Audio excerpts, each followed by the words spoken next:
Well, I may not seem to be the biggest champion of diversity, but I could still appreciate watching a glass ceiling get shattered as much as any progressive. The truth is that despite appearances, I do deeply value diversity, equity, inclusion, tolerance. I know that this country has come so far in atoning for the sins of its past, and yet it still has so much farther to go. And that's why I nearly wept with tears of joy this morning as I heard the news that an African-American man may soon take ownership of Twitter. We inched ever closer to true and complete racial equity in this country when Elon Musk positioned himself to potentially become the first African-American immigrant to own a major social media platform. This is big news, big progress. Ketanji Brown Jackson's confirmation may have been an historic achievement, but it pales in comparison to this.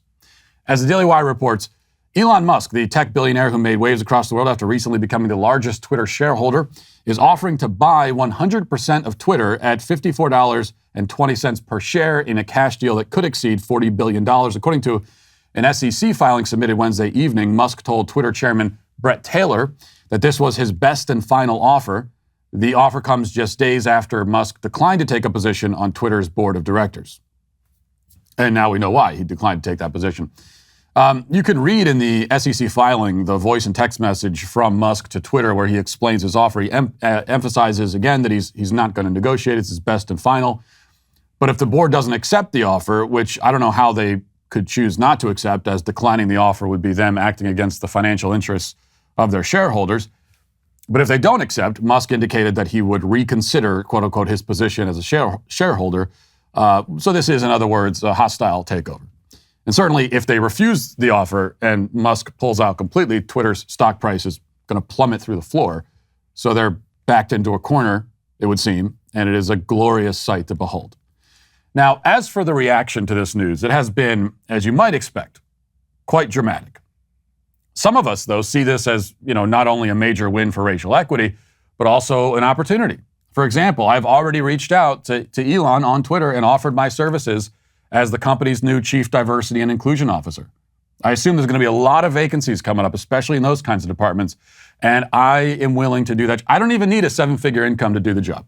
I'd settle for something even in just like the high 6-figure range. But the left has not been quite so hopeful or optimistic. They are treating this like the end of the world, literally. I mean, somebody tweeted this morning, quote, Elon Musk buying Twitter is the end of the world, basically. He'll amplify every extremist right-wing Nazi he can find. The verified left-wing blue checks on the platform especially are having a difficult time. We're going to read some of these, and I think we might need some sad piano music again for this. Lance Richardson says, Elon Musk buying Twitter, if he's indeed successful, might be the impetus I've been looking for to delete this thing permanently. There's a lot of that, by the way. People threatening to leave, leftists threatening to leave.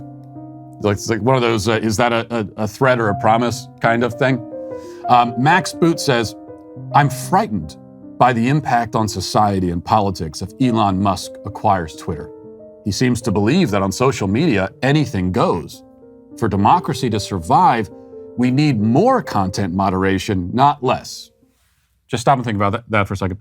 For democracy to survive, we need more content moderation. For democracy to survive, there needs to be less ability to express your point of view. Makes sense. Whitney Dawn Carlson says more simply, F you, Elon Musk.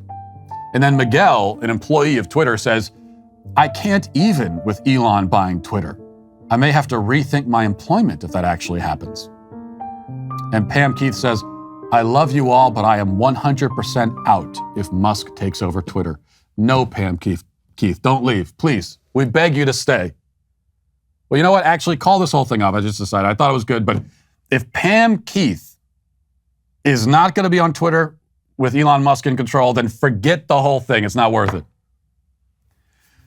Matthew Rosa desperately beseeched the current CEO of Twitter to resist the takeover attempt. He tweeted, Dear Parag Agrawal, if you're reading this, right now the world needs to know that you're stronger, smarter, and more tenacious than Elon Musk.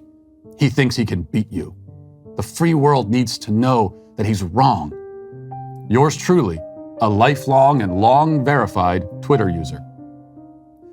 That's how I sign all of my letters as well, actually, as it happens.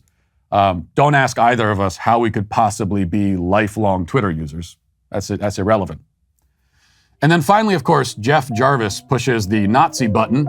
In case of emergency, push the Nazi button, which it's always an emergency for the left. So he says, today on Twitter feels like the last evening in a Berlin nightclub at the twilight of Weimar Germany.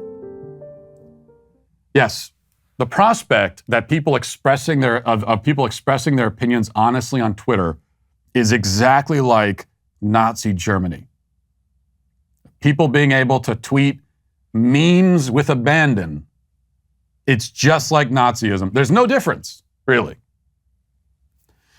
Now, jokes somewhat aside, I do think there are two important points to be made about this. Aside from the fact that Elon Musk is an African-American man, which, by the way, that will never not be hilarious to say. I don't care how many times the joke is used. It's not even really a joke because it's technically true. That's just that's one of my favorite, honestly, one of my favorite facts in the universe, actually, is that Elon Musk is an African-American because they hate him so much, and he's like the richest guy in the world, and it makes them so mad when you call him an African-American, but they can't, it's true, so they can't do anything about it. I love it. Anyway, so the first thing to keep in mind here is that as happy as I am about Elon Musk potentially seizing the reins at Twitter, and as delighted as I am to drink from such an abundance of leftist tears, so many tears that my tumbler can't possibly hold them all, I do, however, think that we should acknowledge that it's not a good sign that we're relying on the benevolence of an eccentric billionaire to protect the free exchange of ideas. If you had any doubt before, this is now all the confirmation you should need that we do live in an oligarchy. Ours is a country fully in the hands of a group of elites in government, media, and the corporate world, pushing and pulling and conspiring with each other, and sometimes fighting with each other to control our lives. That's the world we live in. It's not a good system, but since we're stuck in it for now, the best thing that can happen within the system is that at least one of these powerful people decides that free speech is actually important and seizes control of a platform like Twitter to provide a forum for it. Second, we have to ask, why exactly is the left panicking so much at the thought of Elon Musk taking control of Twitter? The answer is obvious, but worth articulating in any case. Musk is not, despite how he's portrayed, some sort of right-wing ideologue. He's not going to go in and start banishing all of the leftist accounts out into the hinterlands, as satisfying as that might be to see from a retribution kind of perspective. But he's not going to do that. And everyone knows he's not going to do that. The fear on the left is not that they'll be banished, but that Musk will make good on his promise to allow the free and open expression of opinions and ideas. Leftism's cultural dominance relies heavily, almost entirely, on the control of expression.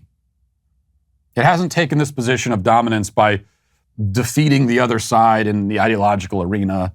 It hasn't convinced people to come over to its camp. It hasn't made convincing arguments and people say, oh, wow, I've considered both points of view and sure. Its ideas cannot prevail in that kind of contest.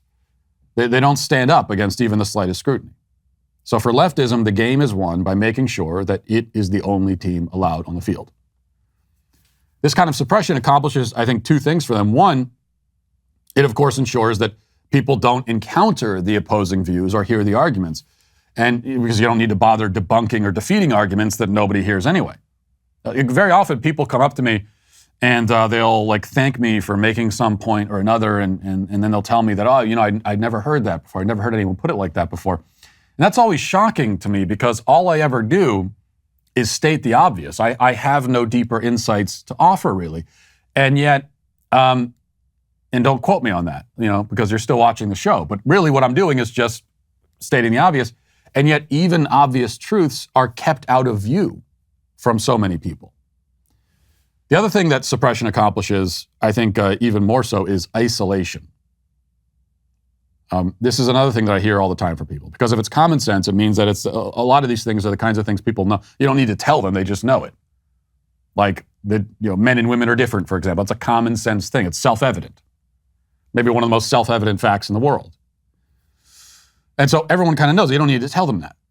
And yet the other thing that I get from people is they'll come in and they'll thank me for expressing some opinion or another, because prior to hearing me say it, they thought that they were alone in thinking that way, or nearly alone. And this is always surprising too, because again, it's common sense, but leftist speech suppression has made it so that people with normal common sense ideas about the world feel like they are alone. And after a while, if you think you're alone in feeling a certain way or thinking a certain way or having a certain opinion, you might surrender to the mainstream view just for the sake of self-preservation, or you might convince yourself that you must be wrong, given that you're so outnumbered. This is the process that's actually happened with some people on the gender issue. And some guys, it also is dependent in some ways on where you live.